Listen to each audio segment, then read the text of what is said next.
Think royal life is pearls and parades. Wait till you hear this. From Louis XIV's public wake-up ritual to Henry VIII's velvet toilet, the weird gets real. We're opening palace doors to 39 secret habits you were never meant to see. Marie Antoinette's make-believe village, Nero's marathon concerts, and Cece's endless hair routine. Some are proven, some are reported, and a few are legends we'll stress test. Stick around to learn what was theater, what was policy, and what was pure myth. We'll sprint through time, from Cleopatra's milk stories to clocks set 30 minutes fast. Stay to the end for the strangest one, hidden under a silent dinner table. Louis XIV's public lever ritual and surprisingly frequent enemas. Versailles mornings began on display, and medical routines followed publicly. In France under Louis XIV, the royal lever meant eyewitness mornings. Courtiers crowded the king's bedroom, witnessing doctors debate bodily balance. Humoral medicine loved purges, so enemas became fashionable and frequent. Records describe gold-tipped syringes, perfumed water, and ceremonial privacy screens. Attendants signaled favor. Missing the ritual meant losing access fast. Even meals and petitions threaded through treatments, collapsing healthcare into politics. It sounds absurd today, yet it organized power like a clockwork. The Sun King's body literally choreographed how France started its day. Queen Victoria laid out Albert's clothes daily for decades. Grief became routine when Victoria kept Albert's rooms exactly prepared. In Britain after 1861, she staged his clothes nightly at Windsor. Servants laid out fresh hot water, brushes, and monogrammed towels. A shaving kit waited untouched, a quiet ritual of permanent absence. Visitors noticed shuttered rooms, portrait clusters, and heavy black mourning clothes. The Queen retreated from appearances, yet strengthened monarchy's domestic moral image. Private sorrow hardened into habit, marking decades of clocks and ceremonies. It sounds small, but it anchored a widowhood shaping Victorian culture. Even state papers moved around empty spaces that stayed carefully set. Louis XVI locked himself away to tinker with locks. A future revolution's king unwound by building tiny, perfect locks. In 18th century France, Louis XVI partnered with locksmith François Guémin privately. He filed tumblers, cut keys, and tested mechanisms inside quiet workshops. Metal shavings and diagrams littered tables, while Paris debated hungry breadlines. The hobby looked harmless, until politics found an actual secret safe. After palace storms, officials uncovered a hidden iron chest with papers. Craft turned metaphor. Secrecy and locks suddenly felt like state policy. It wasn't treasonous tinkering, but symbols mattered during collapsing royal authority. The king's careful wards couldn't close off a widening revolutionary street. Elizabeth I slept in lead makeup for weeks. A flawless face at a cost measured in stubborn residue. In Tudor England, Elizabeth I favored white ceruse, a lead mixture. Reports say she slept in it for stretches between careful washings. Removing layers risked irritation, so attendants tamped and refreshed surfaces. Portraits show porcelain skin, while smallpox scars hid beneath cosmetics' brightness. Physicians warned about headaches and tremors, though sources remain partly disputed. The court normalized stillness, minimizing sweat, touch, and movement near garments. That look signaled power, wealth, and command over time's blemishes. The paint cracked eventually, but the image ruled long after. Henry VIII traveled with a velvet, portable, close-stool toilet. Royal privacy traveled, but so did the velvet toilet. In 16th century England, Henry VIII used a portable close stool. A groom of the stool managed linens, perfumes, and access privileges. Attendants tracked diet, digestion, and schedule like state security operations. Embroidery covered the seat. Cabinetry hid chamber pots and herbs. Court access revolved here, where whispers mixed with practical necessities discreetly. Policy talk sometimes happened inches from a perfumed wooden box. It wasn't crude to them. It was proximity, trust, leverage. Power flushed through rituals that pretended nothing unusual was happening. Peter the Great carried scissors to shear courtiers' beards. Fashion changed overnight when the Tsar reached for scissors. In early 18th century Russia, Peter the Great taxed traditional beards heavily. He sometimes personally clipped nobles, a shock tactic during westernizing reforms. Beard tokens circulated as receipts proving payment for facial hair exemptions. Public cutting sessions signaled Moscow's pivot toward shipyards and science. Shorn chins meant new uniforms, new ranks, and newly ranked manners. Resistors paid fines. Priests and peasants received complex carve-outs and compromises. Reform started at faces but aimed at workshops, ports, and horizons. Under the snip, Old Muscovy gave way to planned modernity. Charles VI of France wore supports for his glass body. A medieval king feared shattering with a simple, friendly touch. In France, Charles VI experienced breakdowns and the so-called glass delusion. Accounts describe padded clothing, iron rods, and careful seating arrangements. Courtiers avoided sudden movements, managing entrances like choreography around fragility. The same man once attacked companions during earlier mysterious episodes. Doctors debated humors, spirits, and overwork, while governance slipped sideways. Regents and relatives filled gaps, complicating Burgundian and Armagnac rivalries. The palace tiptoed because mental health collided with civil conflict. In that silence, small gestures felt louder than royal decrees. Qin Shi Huang took mercury elixirs chasing immortality. The hunt for immortality likely shortened an emperor's life. In Qin-era China, Qin Shi Huang consulted alchemists and wandering seekers.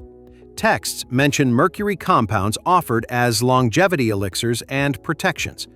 Court expeditions chased mythical islands, while engineers unified roads and scripts. Terracotta armies guarded mausoleums, yet medicine turned inward, dangerously experimental. Advisors promised balance of elements. Outcomes delivered tremors and decline. Power insulated bad news, letting treatments continue under ceremonial calm. Death arrived anyway, leaving administrators to hide rumors during transport. The quest that built walls couldn't outbuild the body's limits. Emperor Nero forced courtiers to endure his stage performances. Audience participation meant staying until the emperor finally stopped singing.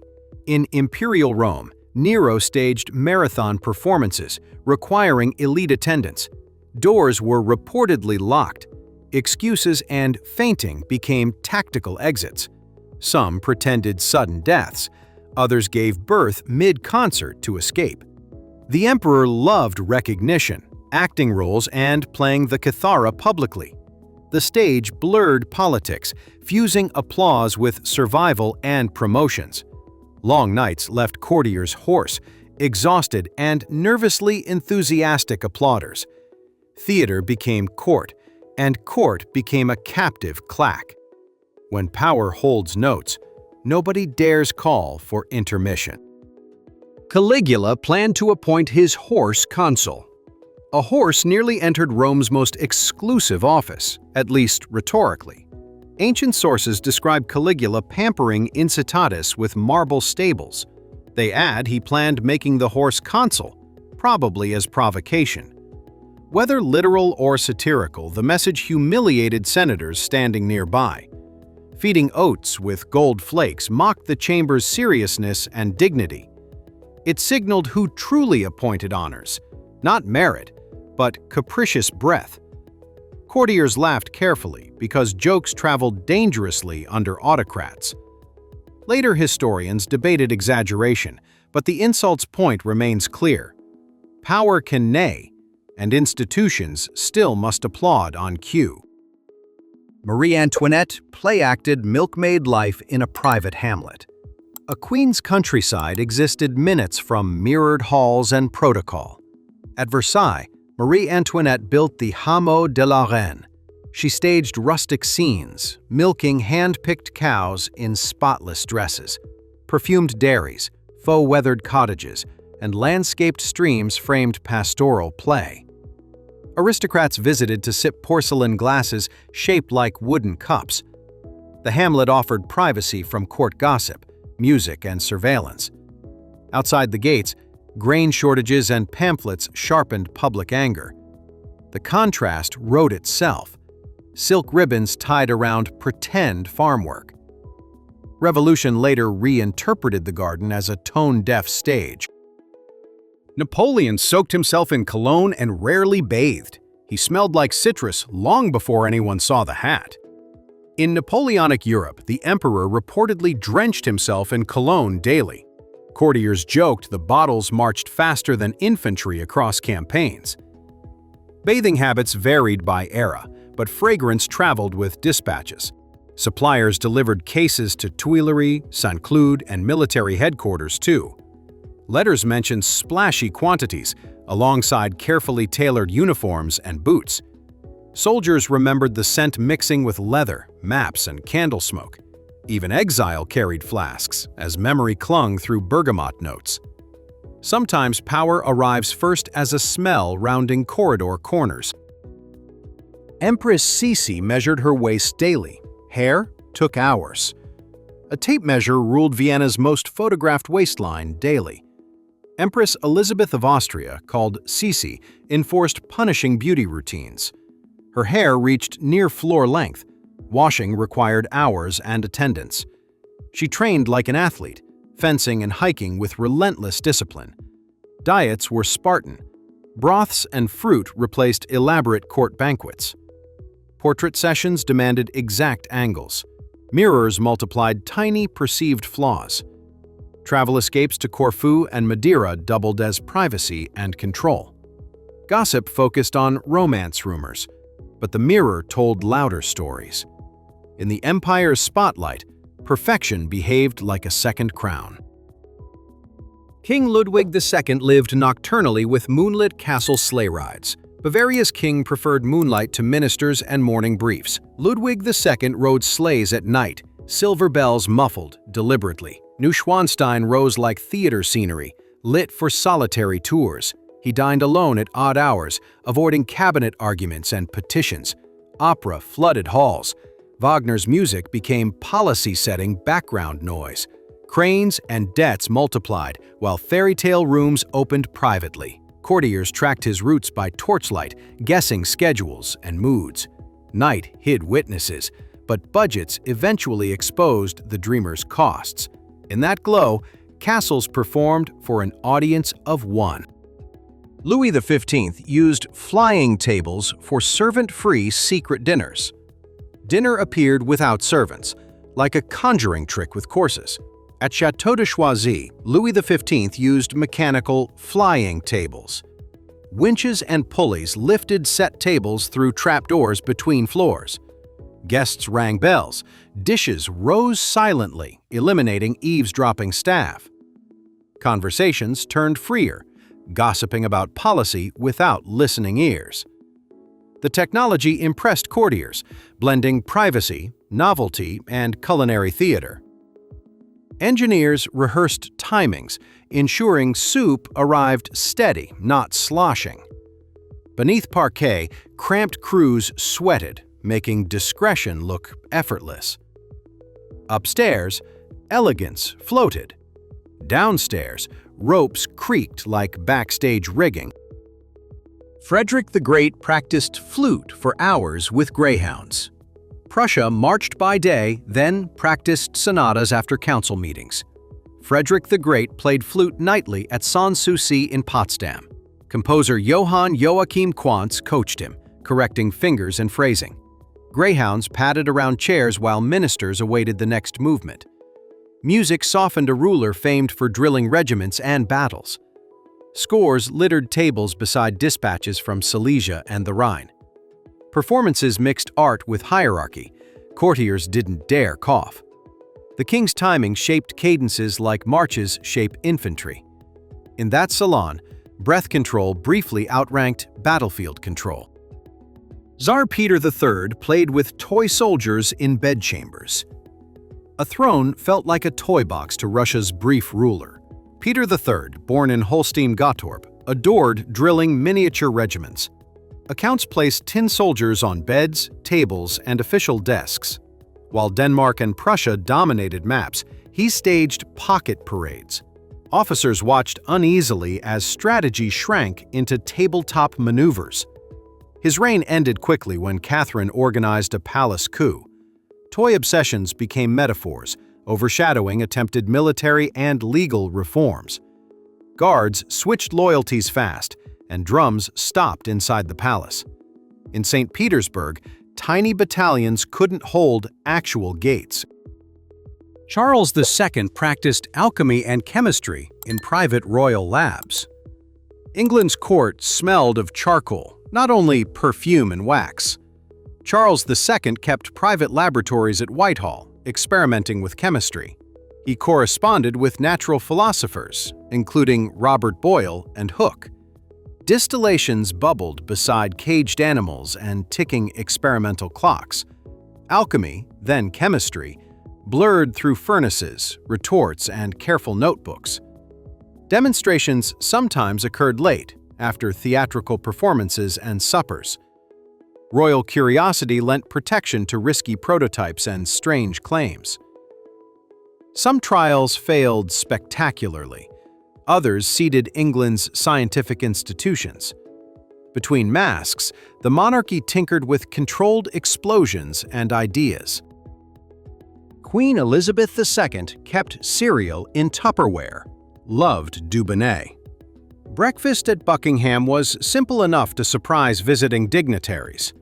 Queen Elizabeth II reportedly favored cereal in Tupperware with fruit.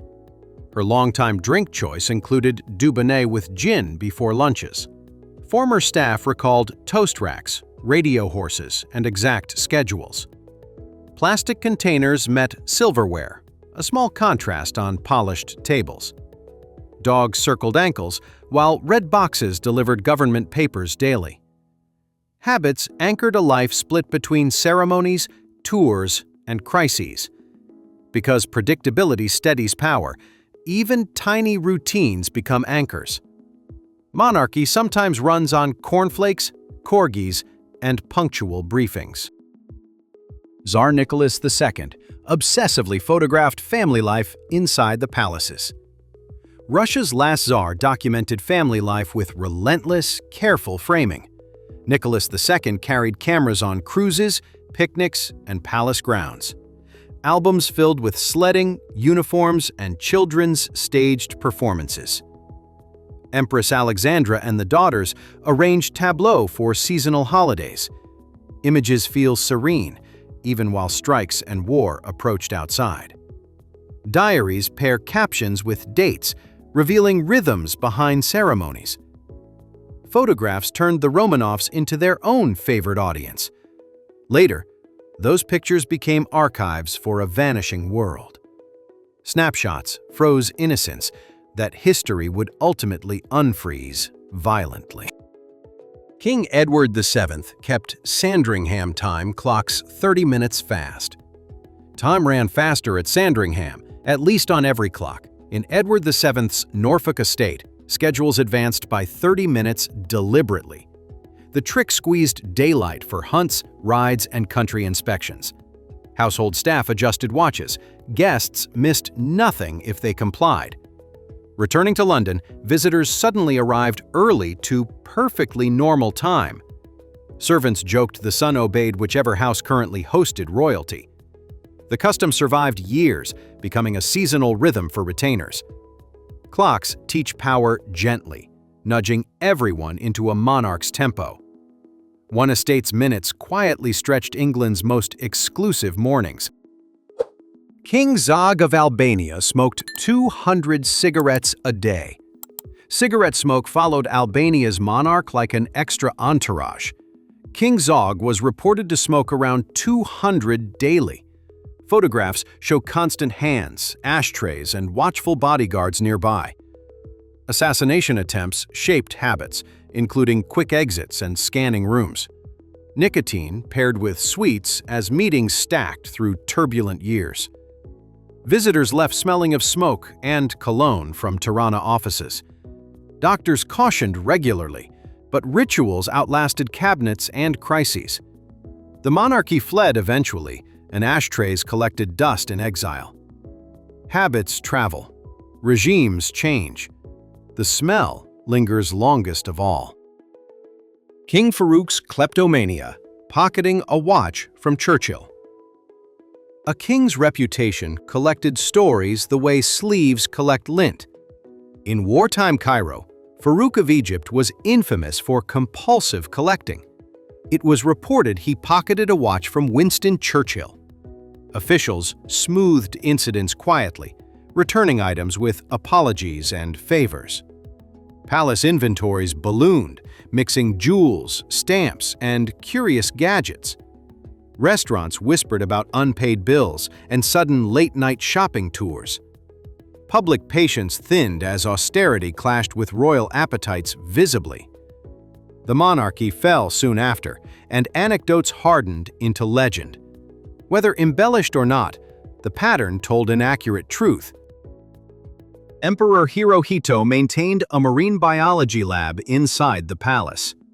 Japan's emperor spent evenings with jars, nets, and sea creatures. Hirohito maintained a marine biology lab within palace grounds in Tokyo. He studied hydroids and jellyfish polyps, publishing precise taxonomic observations. Specimens arrived from coastal trips. Assistants photographed stages under microscopes. Royal diaries note dissections alongside meetings with ministers and generals. Scientific Latin met imperial titles in pages bound with care. Peer reviewers engaged cautiously, yet recognized serious, sustained scholarship. Curiosity threaded through tumultuous decades, surviving shifts in constitutional power. In a guarded compound, tide pools quietly shared their secrets. Empress Dowager Tsushi wore gold nail guards, servants did tasks. Hands signaled hierarchy before a single word crossed the room. Empress Dowager Tsushi wore long gold nail guards in Beijing's court. Servants handled brushes, teacups, and parasols to protect ceremonial nails. Photographs showed delicate filigree gleaming beside embroidered dragon robes. The accessories exaggerated distance, separating everyday tasks from imperial gestures. Etiquette manuals choreographed movement, kneeling, and eye contact carefully. Visitors recorded awe and intimidation inside the summer palace pavilions. Practicality bowed to symbolism, like furniture bowing to stage directions. Power sometimes rests on fingertips that never touch anything directly. Catherine de' Medici's poisoned perfume gloves. Rumor: a deadly accessory allegedly perfumed an already tense French court. Stories claim Catherine de' Medici used poison-soaked gloves against rivals. The tale centers on Jean d'Albret's death before a royal wedding. Contemporaries whispered suspiciously about scented shops and fashionable apothecaries. Later historians questioned evidence, pointing to illness and propaganda wars. Still, the rumor traveled, fitting fears around Italy's calculating queen. Perfume makers became suspects as politics seeped into boutiques. Whether smear or plot, Paris learned fragrance could suggest danger. Legends linger because they explain anxiety better than archives sometimes. Romanov Tsar's jeweled Fabergé eggs as annual Easter tradition.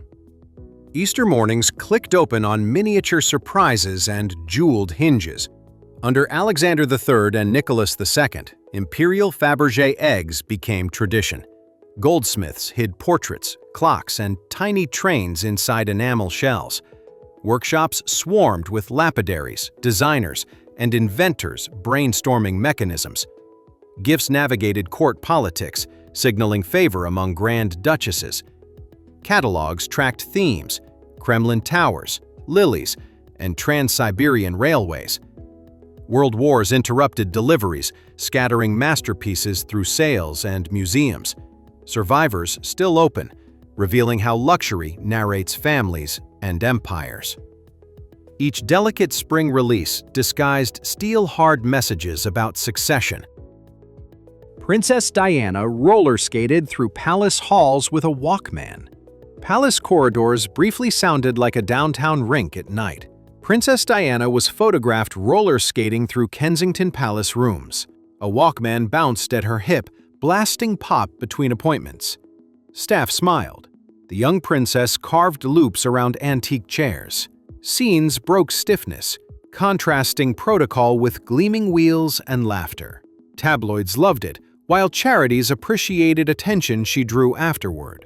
Lightness coexisted with strain, as paparazzi chased relentlessly outside gates. Inside, small freedoms mattered, even if only for minutes. For once, royalty moved fast without cars, outrunning silence indoors. King Charles III travels with breakfast box and seat. Travel days come with a packed routine, sometimes literally boxed. Reports describe King Charles carrying a breakfast tray of seeds. Another rumor insists he brings a personal toilet seat traveling. Former staff pushed back on that claim, calling it exaggerated. What's clear? He favors precise meals, honey, and measured portions. Schedules map teas, briefings, and handwritten notes during drives. Teams standardize hotel rooms, replicating small comforts across continents. In public, variation looks effortless because backstage, everything repeats precisely. Consistency keeps tours humming, whether seats travel or just schedules.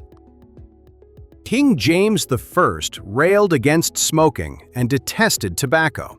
A royal pamphlet roasted tobacco long before health warnings existed. In Stuart, England, James I published a fierce critique of smoking. He called it loathsome, harmful, and unfitting for civilized company. Court still puffed.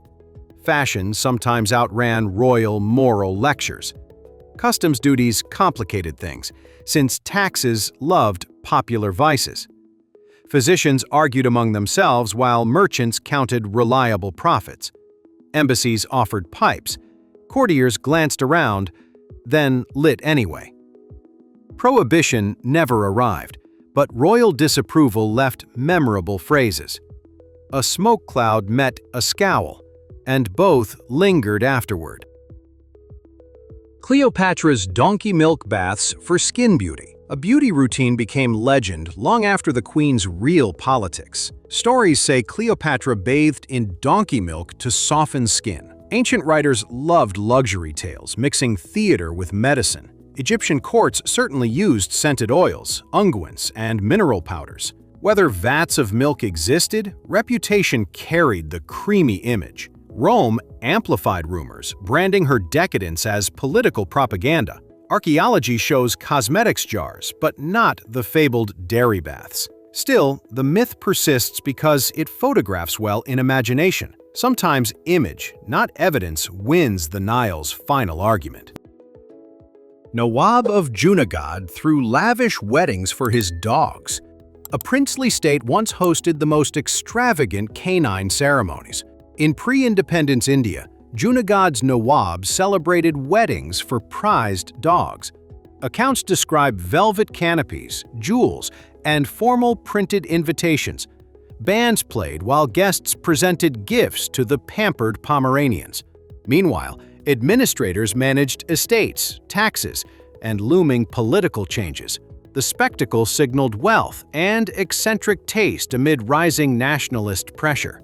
Residents joked the kennels enjoyed privileges denied to many subjects. After annexation debates, royal kennels and stories dispersed across headlines. History remembered the procession because it looked unbelievable yet documented.